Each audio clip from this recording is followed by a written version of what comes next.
Η φήμη του Ουράνγκ Μεδάν ξεκίνησε όταν ένα ανεξήγητο σήμα κινδύνου ελήφθη από διάφορα πλοία στην περιοχή. Το μήνυμα, σύντομο αλλά τρομακτικό, έλεγε SOS from Urang Medan. All officers including the captain are dead lying in chart room and bridge. Possibly whole crew dead. I die. Ήταν η τελευταία φράση πριν η σιωπή καταπιεί το πλοίο και μαζί του όλα τα ερωτήματα.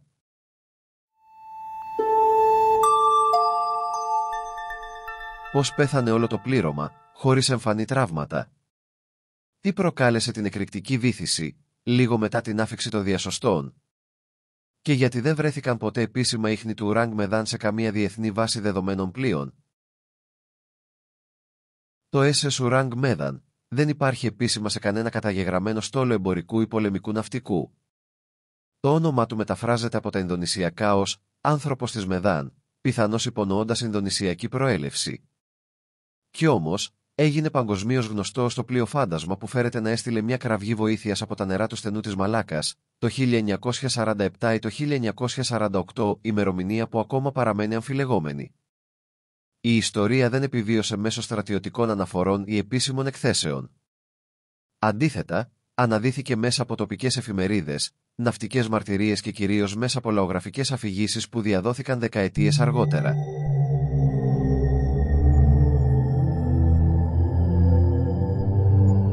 Στις αρχές του 1947 ή, σύμφωνα με ορισμένες άλλες πηγές, το 1948, πλοία που διέσχιζαν το στενό της Μαλάκας έλαβαν ένα συνήθιστο και τρομακτικό σήμα κινδύνου από ένα εμπορικό πλοίο με το όνομα Ουράνγκ Μεδάν. Το μήνυμα, το οποίο μεταδόθηκε μέσω ασύρματου Morse Code, ήταν αποσπασματικό και συνοδευόταν από διακοπές και παρεμβολές. Όμως οι φράσεις που κατάφεραν να αποκωδικοποιήσουν ήταν αρκετές για να παγώσουν το αίμα όσων το διάβασαν. Το μήνυμα έλεγε SOS from Ουράνγκ Μεδάν. All officers including the captain are dead, lying in short room and bridge. Possibly whole crew dead. Παύση, σιωπή με ηχητικές διακοπές. I die. Ήταν μία από τις πιο σκοτεινές και απελπισμένες εκκλήσεις για βοήθεια που έχουν καταγραφεί στην ναυτική ιστορία. Αυτό που εντυπωσίασε τους χειριστές του ασύρματου, πέρα από το περιεχόμενο του μηνύματος, ήταν η ψυχρότητα και η μηχανική καθαρότητα του τρόπου μετάδοσης. Ο εκφωνητής δεν φώναζε. Αντίθετα, η φωνή του, σύμφωνα με μαρτυρίες, έμοιαζε νεκρή πριν ακόμα πεθάνει. Το σήμα δεν ελήφθη από έναν μόνο σταθμό. Πλοία και ναυτικές βάσεις σε διάφορα σημεία της Νοτιοανατολικής Ασίας, από τη Μαλαισία έως και την Ινδονησία, το κατέγραψαν μερικώς, λόγω της αδύναμης ισχύως του σήματος ή των παρεμβολών που ενδιάμεσα διέκοπταν τη μετάδοση. Αυτές οι παρεμβολές προκάλεσαν ακόμα περισσότερα ερωτήματα. Ποιο ήταν το περιεχόμενο πριν από το πρώτο μήνυμα, ποιος ήταν ο αποστολέας, πόσο διαρκούσε το σήμα πριν συγγύσει εντελώς? Το τελευταίο μέρος, με τις λέξεις I die, έχει χαρακτηριστεί από ιστορικούς του ναυτικού ως η πιο ανατριχιαστική φράση που έχει σταλεί ποτέ από καράβι σε κίνδυνο.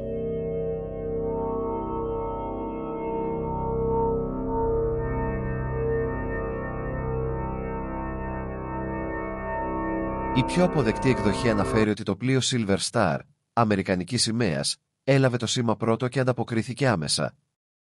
Σύμφωνα με αυτή την αφήγηση, το Silver Star εντόπισε το Ουράνγκ Μεδάν στη θέση που υποδείχθηκε μέσω των συντεταγμένων, ακυβέρνητο, χωρίς κίνηση, χωρίς ζωή στο κατάστρωμα. Άλλες εκδοχές, όμως, περιλαμβάνουν το πλοίο City of Baltimore ή ακόμα και φανταστικές ραδιοεπικοινωνίες με σταθμούς στη Σιγκαπούρη και το Hong Kong. Ποιος έστειλε το σήμα? Αν ολόκληρο το πλήρωμα ήταν ήδη νεκρό, όπως ανέφερε το ίδιο το μήνυμα, τότε ποιος το μετέδωσε? Και αν πέθανε αμέσως μετά το μήνυμα, γιατί δεν υπήρχε καμία ένδειξη αγώνα ή πανικού όταν οι διασώστες ανέβηκαν στο πλοίο? Υπάρχει ακόμη και η θεωρία πως το μήνυμα στάλθηκε αυτόματα, από κάποιο μηχανισμό που ενεργοποιήθηκε όταν εντοπίστηκαν προβλήματα, αν και αυτό δεν υποστηρίζεται από καμία γνωστή τεχνολογία της εποχής. Το σήμα κινδύνου αποτέλεσε το θεμέλιο λίθο πάνω στον οποίο χτίστηκε όλος ο θρύλος του Ουράνγκ Μεδάν. Ήταν μια φωνή από τα βάθη της θάλασσας, ένα προειδοποιητικό ουρλιαχτό, ή μήπως ένας πολύ προσεκτικά σκηνοθετημένος ψίθυρος εξαπάτησης? Το σήμα κινδύνου από το Ουράνγκ Μεδάν είχε μόλις οπάσει, αφήνοντας πίσω του η γη και ένα κενό που σύντομα θα γέμιζε με τρόμο. Το πλησιέστερο πλοίο που φέρεται να ανταποκρίθηκε ήταν το αμερικανικό εμπορικό Silver Star, το οποίο κατευθύνθηκε άμεσα προς τις συντεταγμένες που συνοδεύονταν στο κρυπτικό μήνυμα. Κανείς στο πλήρωμά του δεν φανταζόταν την ανατριχιαστική σκηνή που θα αντίκριζε. Το Silver Star εντόπισε σύντομα το Ourang Medan να πλέει ακυβέρνητο, χωρίς κίνηση και με τα πανιά κατεβασμένα. Δεν υπήρχε κανένας ήχος, κανένα σινιάλο, κανένα ανθρώπινο ίχνος στο κατάστρωμα. Το πλοίο έμοιαζε εγκαταλελειμμένο, σαν να είχε μετατραπεί σε άψυχο κέλυφος. Δεν απαντούσε σε καμία κλήση ή οπτικό σήμα. Η απόφαση ήταν σαφής. Μια ομάδα ναυτών του Silver Star θα επιβιβαζόταν στο πλοίο για να το ερευνήσει.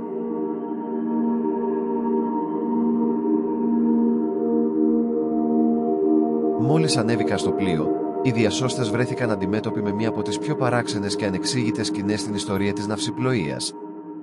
Όλο το πλήρωμα ήταν νεκρό. Τα πτώματα βρέθηκαν ξαπλωμένα στο κατάστρωμα, στον ασύρματο, στη γέφυρα και στο μηχανοστάσιο. Οι εκφράσεις τους ήταν παγωμένες σε στάσεις τρόμου, στόματα ορθάνυχτα, μάτια γουρλωμένα, τα χέρια πλωμένα μπροστά σαν να προσπαθούσαν να αποκρούσουν κάτι αόρατο. Ο καπετάνιος βρέθηκε μέσα στο διάγραμμα πλοήγησης, με το σώμα του πεσμένο πάνω από τα ναυτικά σχέδια. Ο ασυρματιστής ήταν πεσμένος πάνω στον μπομπό, σαν να είχε στείλει το μήνυμα λίγα δευτερόλεπτα πριν ξεψυχήσει. Ακόμα και ο σκύλος του πλοίου βρέθηκε νεκρός, με μια παραμορφωμένη, λυσαλέα έκφραση.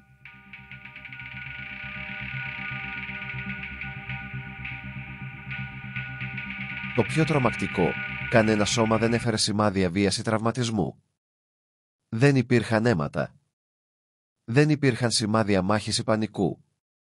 Ήταν σαν να είχε αποσπαστεί η ψυχή τους, αφήνοντας πίσω ένα σώμα παγιδευμένο στο φόβο.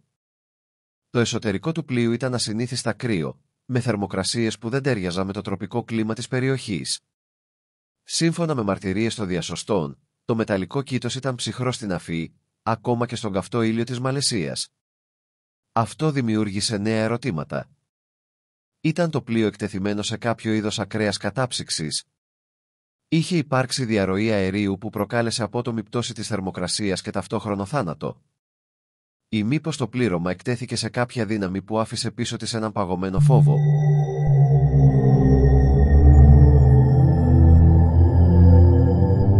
Το μηχανοστάσιο βρέθηκε σε καλή κατάσταση, χωρίς ενδείξεις βλάβης.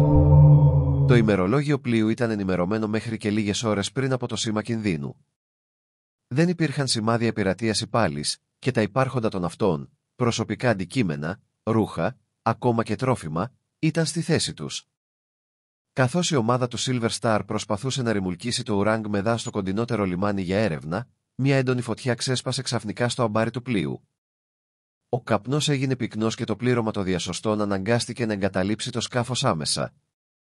Μέσα σε λίγα λεπτά, μια τεράστια έκρηξη συγκλώνησε το Ourang Medan. Το πλοίο διαλύθηκε και βυθίστηκε με ολόκληρο το φρικτό του μυστικό, στα σκοτεινά νερά του στενού της Μαλάκας. Το γεγονός ότι το πλοίο καταστράφηκε και εξαφανίστηκε τόσο γρήγορα στέρισε από την ιστορία οποιαδήποτε πιθανότητα για επιστημονική ή εγκληματολογική ανάλυση. Δεν υπήρξε κανένα επίσημο αρχείο ή πόρισμα. Όσα γνωρίζουμε προέρχονται αποκλειστικά από μαρτυρίες και ανεπίσημες αναφορές. Ήταν το Ourang Medan θύμα ενός φυσικού αερίου, ενός χημικού όπλου, κάποιας μεταφυσικής οντότητας? Ήταν ένα πλοίο που ποτέ δεν έπρεπε να είχε βρεθεί εκεί? Με το Ourang Medan να έχει χαθεί για πάντα κάτω από τα νερά της Νότιας Ασίας και τα μόνα στοιχεία να προέρχονται από όσους βρέθηκαν για λίγα λεπτά πάνω του, οι θεωρίες για τη τραγωδία άρχισαν να πολλαπλασιάζονται. Το ερώτημα ήταν απλό αλλά στοιχειωτικό. Τι σκότωσε το πλήρωμα του Ourang Medan τόσο ξαφνικά, τόσο σιωπηλά και τόσο τρομακτικά? Μία από τις πιο ρεαλιστικές θεωρίες αναφέρει πως το Ourang Medan μετέφερε παράνομα χημικά όπλα ή τοξικές ουσίες, πιθανόν υπολείμματα του Β' Παγκοσμίου Πολέμου. Αν η ουσία αυτή είχε διαρρεύσει, για παράδειγμα, φωσγένιο ή κυανιούχο νάτριο, τότε ένα τοξικό νέφος θα μπορούσε να εξηγήσει τον καθολικό θάνατο χωρίς εξωτερικά τραύματα, καθώς και την παγωμένη έκφραση τρόμου στα πρόσωπα των αυτών. Η θεωρία αυτή υποστηρίζεται από την άτυπη καταγραφή του πλοίου, δεν εμφανίζεται στα Lloyd's Register. Τη σιωπή από επίσημες αρχές. τη φωτιά και έκρηξη, οι οποίες πιθανόν προκλήθηκαν από ασταθές φορτίο. Ωστόσο, υπάρχουν προβλήματα. Δεν υπήρξε κανένα ίχνος από τέτοιες ουσίες, λόγω της έκρηξης. Οι ασύρματες αναφορές δεν κάνουν καμία ανοίξη για διαρροή ή κινδύνους φορτίου. Μια φυσική εξήγηση που έχει χρησιμοποιηθεί και για άλλα μυστηριώδη ναυάγια είναι η απελευθέρωση μεθανίου ΙΣΙΟ από υποθαλάσσιες γεωλογικές ρογμές. Τέτοιο αέριο, όταν απελευθερώνεται μαζικά, μπορεί να μειώσει την πλευστότητα ενός πλοίου, το βυθίζει χωρίς προειδοποίηση. Προκαλέσει ασφυξία στο πλήρωμα. Το πρόβλημα όμως είναι ότι το πλοίο δεν βυθίστηκε άμεσα, αλλά καταστράφηκε από φωτιά αρκετή ώρα μετά. Δεν εξηγείται ο πανικός και οι εκφράσεις τρόμου.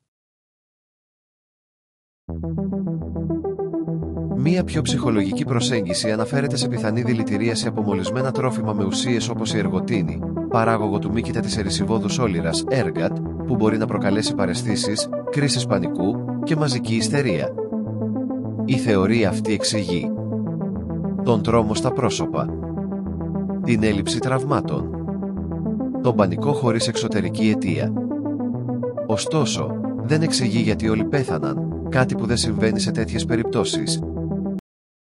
Η πιο αμφιλεγόμενη θεωρία είναι και η πιο μεταφυσική, ότι το Ουράνγκ Μεδάν ήρθε σε επαφή με κάποια εξωγήινη παραφυσική δύναμη. Τα στοιχεία που χρησιμοποιούνται από τους υποστηρικτές της είναι διαπότομη, ανεξήγητη νεκρική ακαμψία, ο πανικός χωρίς εξήγηση, το περίεργο κρύο στο εσωτερικό του πλοίου, το γεγονός ότι εξαφανίστηκε προτού κάποιος το εξετάσει σοβαρά. Πολλοί συνωμοσιολόγοι βλέπουν το Ουράνγκ Μεδάν ως ένα περιστατικό τύπου Ρόσουελ της θάλασσας, όπου η επαφή με κάτι μη ανθρώπινο, ίσως τεχνολογία, ίσως δύναμη, εξάλειψε πλήρως το ανθρώπινο στοιχείο του πλοίου. Μία ακόμα θεωρία αναφέρει πως το Ουράνγκ Μεδάν ήταν κομμάτι μιας μυστικής αποστολής, ίσως πειράματα με βιολογικά όπλη μεταφορά ευαίσθητου στρατιωτικού φορτίου, και το πλήρωμα εξοντώθηκε για λόγους καθαρισμού και απόκρυψης. Αν ισχύει αυτό, το σήμα ήταν είτε πραγματικό, από επιζών που δεν ήξερε τι μετέφερε. Ήταν στημένο, για να δημιουργήσει θολούρα και να εξαφανιστεί το πλοίο. Η φωτιά και η έκρηξη ίσως ήταν προγραμματισμένες για καταστροφή αποδείξεων. Παρόλα αυτά, κανένα σενάριο δεν εξηγεί πλήρως όλα τα εξής. Τη στάση των σωμάτων, την παντελή απουσία σωματικών τραυμάτων ή αίματος, τη φυσική παγωνιά εντός πλοίου, την τελική έκρηξη χωρίς σαφή αιτία, την πλήρη ανυπαρξία καταγραφών του πλοίου σε ναυτικά μητρώα.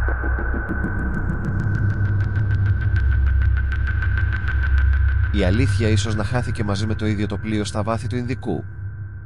Ίσως να έχει θαυτεί βαθύτερα σε κάποια απόρριτη έκθεση αρχείου, εκεί που τα απρόσφορα περιστατικά του κόσμου κλειδώνονται για πάντα. Το Ουράνγκ Μεδάν δεν είναι πια μόνο ένα πλοίο που χάθηκε. Είναι μια ιστορία που δεν θέλει να ξεχαστεί, ένα μυστήριο που αναγεννάται σε κάθε νέα εποχή, μεταμορφώνεται και μας προκαλεί να αναρωτηθούμε. Πόσα γνωρίζουμε πραγματικά? Και τι υπάρχει πέρα από τον ορίζοντα της λογικής? Ίσως να μην μάθουμε ποτέ την αλήθεια. Αλλά όσο υπάρχει σκοτάδι στον ωκεανό, θα υπάρχει και το Ουράνγκ Μεδάν εκεί έξω, περιμένοντας κάποιον να το απαντήσει στον ασύρματο.